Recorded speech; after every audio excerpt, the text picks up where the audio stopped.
Doctor care homeopathy అన్ని బ్రాంచుల్లో free consultation మరియు 25% అన్ని మందులపైన గొప్ప డిస్కౌంట్.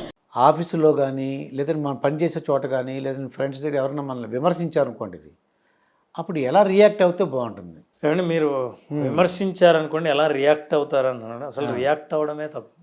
ఓకే ఓకే రెస్పాండ్ అవ్వాలి. రియాక్ట్ విమర్శించడం వేరు, రెస్పాండ్ వేరు. ఓకే. అవునండి. రియాక్షన్ అంటే ఆలోచించకుండా స్పందించడం అనేది రియాక్షన్. అందులో కోపం ఉండొచ్చు, ఆవేశం ఉంటుంది, బూతులు ఉంటాయి, ఇవన్నీ రియాక్ట్ అవ్వడం.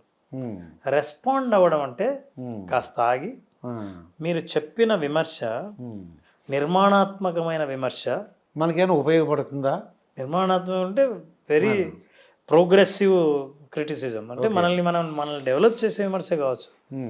ఏమంటే మీరు వేసుకున్న డ్రెస్ బాగోలేదండి అనే విమర్శకి నీకేం తెలుసు, నేను తెలుసా ఎన్నిసార్లు ఈ డ్రెస్ ఈ కాంబినేషన్ వేసుకున్నాను, తెలియకపోతే మాట్లాడొద్దు అనే కంటే, అవునా మరి ఏ కాంబినేషన్ అయితే బాగుంటుందని మీ ఉద్దేశం అన్నప్పుడు, అరే అది ఎప్పుడు నేను ట్రై చేయలేదే, బహుశా అది బాగుంటుందేమో, ఒకసారి చూద్దాం, ఇది రెస్పాన్స్.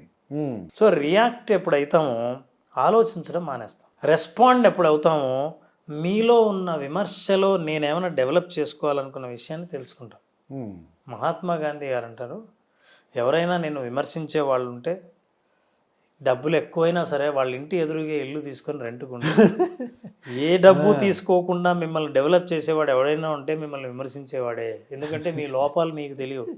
ఇంకోటి ఎవడో ప్రతిరోజు మీకు గుర్తు చేస్తుంటే మీరు ఎంత ఇంప్రూవ్ అవ్వచ్చు. ఇది మంచిగా తీసుకుంటే, పాజిటివ్గా తీసుకుంటే చాలా ఉపయోగపడుతుంది. ఇది ఏం విమర్శను చూస్తాం, దాన్ని రెక్టిఫై చేసుకుంటూ వస్తుంటాం. నన్ను నేను అతిగా ప్రేమించుకున్నప్పుడు నాలో లోపం ఇతరులు ఎవరైనా గుర్తిస్తే అది నచ్చనప్పుడు అయ్యే పద్ధతిని రియాక్షన్ అంట.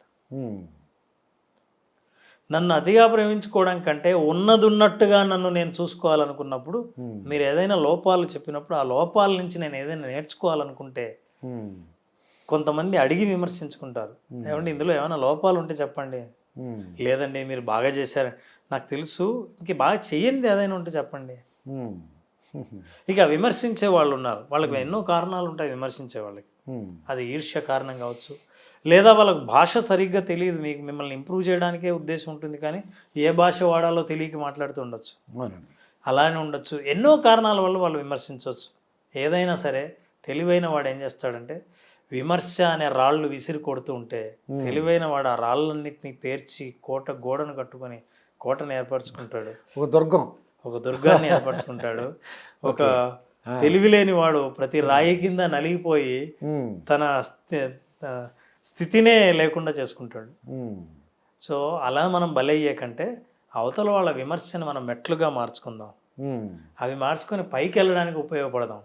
ఏదో ఒక రోజు విమర్శించే వ్యక్తి, అరే నేను విమర్శించడం వల్లే కదా ఇంత ఎత్తుగా ఎదిగాడు అని తను ఈర్ష్యపడని, అది కూడా మంచిది కాదు. కానివ్వండి, నేను అనేది మనం అవతల వాళ్ళ విమర్శకు బలవ్వడం కంటే విమర్శను మనం ఆయుధంగా ఉపయోగించుకుందాం.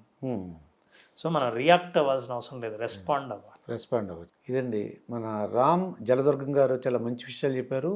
మరొక వీడియోతో మీ ముందుంటాను. మీ దుర్గాప్రసాద్ మాస్టర్.